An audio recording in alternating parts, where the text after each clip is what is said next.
Hi, Denise here with Gluten-Free Miracles. Today we're making ribs. Barbecue ribs. Everybody loves those. It's amazing how many calls and emails I've been getting, people asking me how to make ribs.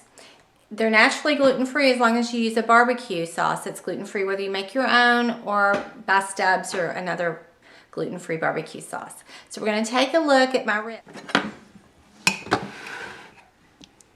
You want to see if they're tender. I use short ribs. They're meatier than baby back ribs, but you can use whichever you want. And they're coming apart pretty easy, so they're done. We want to line our pan with non-stick, the non-stick Reynolds wrap. Will make all the difference in the world. Okay, so we've got our rib and it's in the barbecue and we're going to coat it really well. And use whatever your favorite barbecue is.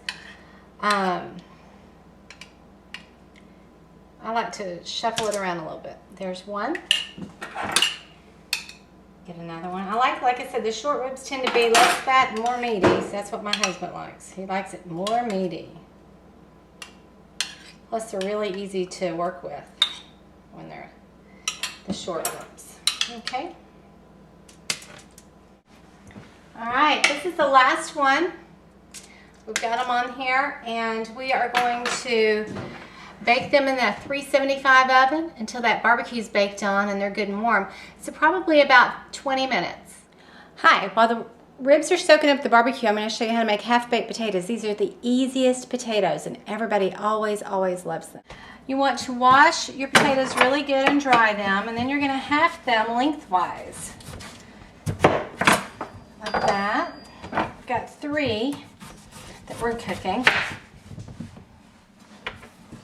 Got it on my cutting board. Got to have a good sharp knife. Okay, this one doesn't look so great in certain spots. I'm just going to kind of trim it. It'll be fun. So then what you do is you take your whatever kind of butter you want to use, or non-dairy margarine, whatever, and you put some butter on the open half. I've got garlic powder, so now I'm going to sprinkle it on there. So I've got the garlic powder on top of the butter, and I've got a non-stick Reynolds wrap lined pan. I'm going to put face down on that. So let's do those. Alrighty, so we've got all of our potatoes face down on the pan. I like to put just a little butter on top of the potato. These cut the baking time of a potato in half because you've cut the potato in half. So that's another reason I like it. You don't have to worry if you didn't have time to put them in. So now what we're going to do is we're going to stick them in a toaster oven at 400 for 30 minutes. Well, here we go. Dinner's ready. It took a few minutes longer to cook those potatoes than I thought. They were really thick, but here we go. No. Let's flip one over so you can see what they look like. Oh, how wonderful. It's got a nice crispy edge on the outside, but it's still just like a regular potato on the inside that you would bake. And cooked in less time. Here's our ribs. Don't they look great? The whole tray looks fabulous. Okay, great. Last but not least, I made corn, so we're going to throw that up there.